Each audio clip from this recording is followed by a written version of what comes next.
Hello and welcome to the tutorials for mLearning Studio. My name is Jeff Batt. I'm a product trainer here at Rapid Intake, and I'm going to take you through on how to use mLearning Studio from start to finish. The first thing you have, or the first thing you want to do when you're creating an mLearning Studio project is log into your account. So right now I go to my account URL and then just enter in my username and then my password. Once I've done that, I see all of my current projects that I've been working on. If I want to start a new project, I can come over to the right-hand side and click on the Add a Project button.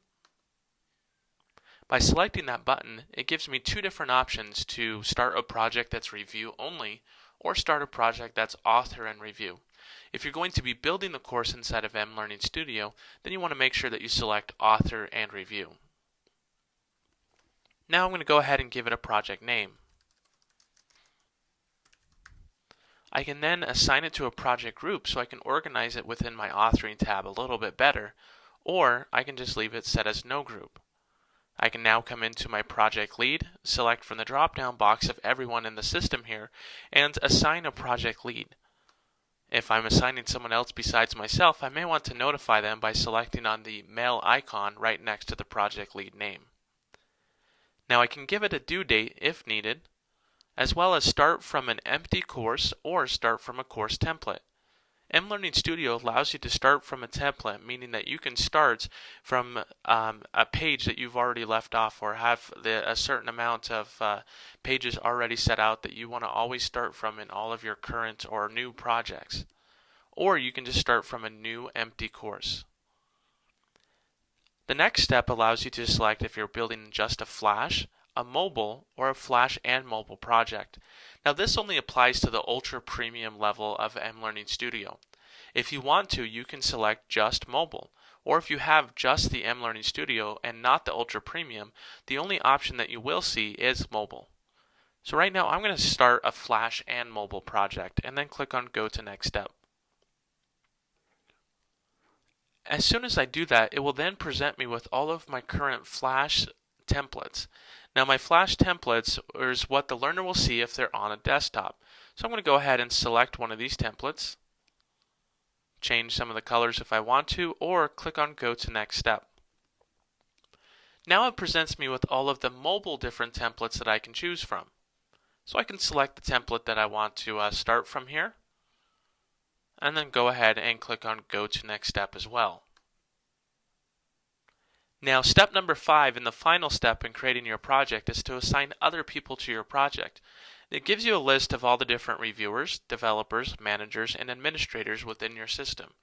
If you want to assign someone this project, you just simply check their name right next to, check the checkbox right next to their name. Now, when they log into their project or to mLearning Studio, it will show this project within their authoring tab. If they're not assigned this project, they will not see this within the authoring tab. If they're a reviewer, they will only have access to review the project. They will not have access to modify or make any changes to the project itself. So once I have everyone assigned to this project, the next thing is to go ahead and click on Create My Project. Now I'll see a progress bar down at the bottom that will let me know the progress of the course being created. As soon as it's gotten to 100%, it'll take me to a different screen. As soon as the project is created, you'll notice that you're inside of this sample project. Lets you know at the top by saying the title of the project. Also, right under the title or right under the message, the project was created successfully, also lets you know the title of your project as well. Now you have 4 different things that you can do within this project. The first thing is build and modify the course.